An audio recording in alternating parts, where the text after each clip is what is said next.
old man meant to be afraid. 'Cause the more I live, the more I know what's simple is true. What's simple is true.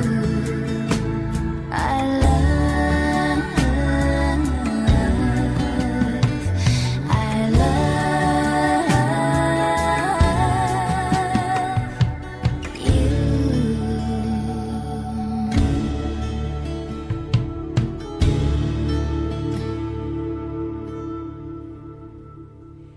Welcome back to the show, everybody. That was Jewel with What Simple is True. And before that was 1979 by the Smashing Pumpkins. It is 1:18. Cape Canaveral looks eerie at night, particularly when spotlights are dancing off of the pre-dawn haze. And I can speak from personal experience. That is absolutely true. I was there in when was I there? 2009, I think it was, summer of 2009, for one of the last space shuttle launches. Of course, I didn't get to see it because they canceled it, but or postponed it for a couple months. But definitely went out there, and they took us on a bus tour due to the launch being canceled, and kind of a cursory gift to us. And it certainly was a eerie night with the spotlights and all of that. The lights announced the launch of NASA's twin radiation belt storm probes on their way to become the first spacecraft to directly study the bands of charged particles encircling the Earth. Technical glitches in Tropical Storm Isaac delayed the launch by a full week, but it lifted off at 4:05 on the 30th, and it went off without a hitch. The pair of heavily armored spacecraft are headed directly into one of the most dangerous and mysterious regions of our cosmic neighborhood, the Van Allen radiation belts. The belts, concentric rings of energetic particles trapped by the Earth's magnetic field, were one of the first discoveries of the space age, but their variable size and shape have puzzled astronomers for decades. The twin probes will fly into the heart of the storms, gathering data on a number of particles there, and their energy levels, their composition, and their direction in relation to Earth's magnetic field. They may help nail down whether or how the radiation belts respond to solar activity. They help make the journey out of Earth's cocooning magnetic field safer for future spacecraft. A skydiver miraculously survived his parachute after his parachute failed to open during a 13,000-foot fall. 35-year-old Liam Dunn had jumped from a plane and deployed his main parachute over a festival in New Zealand where he found himself in an unrecoverable spin. Ditching his main chute and reaching for the reserve, he realized to his horror that he was unable to find the handle. The chute finally did open, but by then he was so close to the ground that it didn't really matter. Fortunately, he landed on some extremely soft and boggy ground, but still managed to shatter his spine. He's quoted as saying, "Skydiving is an awesome sport, and I've done nearly 4,000 jumps and never had a problem. As my reserve chute was coming out, I realized it was too late, so I just braced for the impact. Luckily, I hit the softest patch of ground on the whole airfield. I bounced hard, and my whole left side went numb." Fortunately, doctors believe that despite his injuries, Liam should eventually be able to walk again. He is a father of two and is 35. So does that kind of story sway you from doing anything like that? Sway you from, you hear about skydivers and kayakers who've had accidents like that, or even, more extreme or tragic accidents involving those extreme sports, from bungee jumping and skydiving and all of those other things. Does that scare you away from those kind of things, or would you more embrace the thrill and the adrenaline of those kind of sports? Skydiving is something I've always wanted to do. I think I would do it. I'm not afraid of heights or anything like that. It certainly would be a pretty thrilling thing to do. My cousin Tina just recently did that here locally, and I certainly would love to do it as well. So tell me what you think.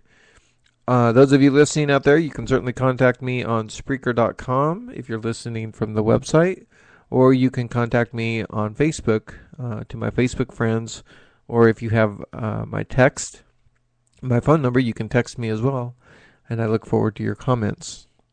That reminds me, I want to give a couple shout-outs. I want to give a very special shout-out to Morona, and who I know is listening right now, or at least she was.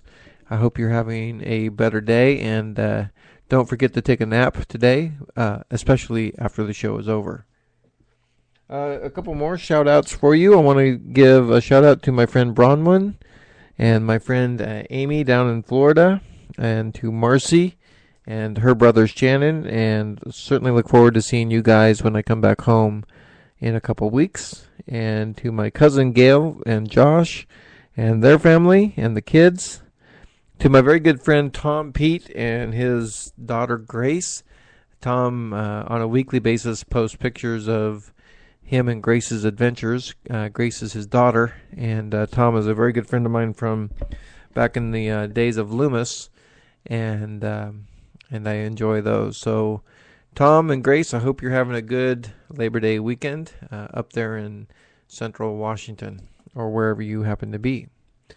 It is 1:23 and time for some more music. This is War Paint by Rush.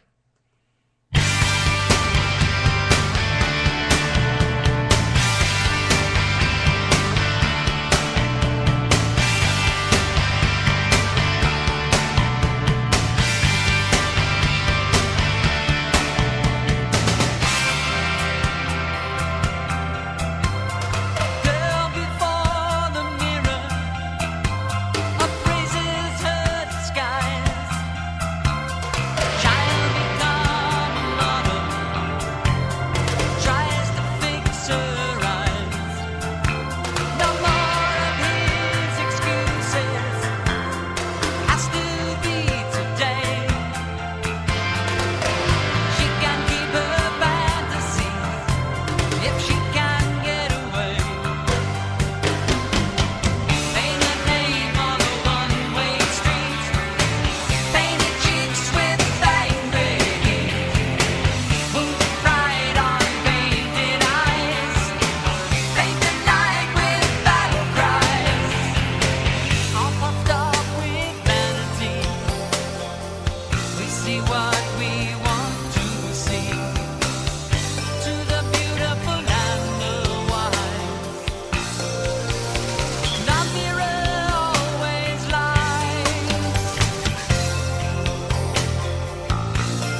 Welcome back to the show, everybody. That was Rush with War Paint off of their Presto album. A Dutch company that aims to land humans on Mars in 2023 as the vanguard of a permanent red planet colony has received its first funding from sponsors, according to officials this week. Mars One plans to fund most of its ambitious activities via a global reality TV media event, which will follow the mission from the selection of astronauts through their first years on the red planet. But the sponsorship money is important, helping the money, which has been self-funded for the last 18 months, get to that point, according to officials who said this on Wednesday, August 29th. Receipt of an initial sponsorship marks the next step to humans setting foot on Mars, according to Mars One founder and president Bas Lansdorp said in a statement, "A little more than a year ago, we embarked down this path, calling upon industry experts to share in our bold dream. Today, we have moved from a technical plan into the first stage of funding, giving our dream a foundation in reality." Initial sponsors include Byte Internet, a Dutch internet web hosting provider, Dutch law firm VBC, Notorissen, Dutch consulting company Meeten, New Energy.tv, which is an independent Dutch web station that focuses on energy and climate, and Dijon SEO, which is an Australia-based search engine optimization firm. Mars One is not just about a daring project, but the core of what drives the human spirit towards exploration of the unknown. We are privileged to be a supporter of this incredible project, according to Dan Petrovic, General Director of Dijon SEO.